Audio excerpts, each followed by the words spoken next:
نبی کریم صلی اللہ علیہ وسلم کے صحابہ سالبہ بن عبد الرحمن حضور کی خدمت میں پیش ہوئے اور کہنے لگے، اللہ کے رسول، میں غربت میں ہوں، آپ میرے لیے دعا کر دیں، اللہ مجھے کچھ مال دے دے۔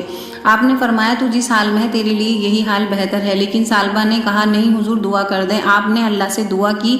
کچھ وقت میں حضرت سالبہ بے حساب جانور اور مال کے مالک بن گئے۔ کام میں مصروف ہونے کی وجہ سے نمازیں چھوٹنے لگیں۔ مدینے کے باہر ایک حویلی خریدی۔ زکوٰۃ کا حکم ہوا تو آپ صلی اللہ علیہ وسلم نے حضرت ابو ہریرہ کو 2.5% زکوٰۃ لانے کو بھیجا۔ حضرت سالبہ نے سوچا کہ بہت مال دینا پڑے گا۔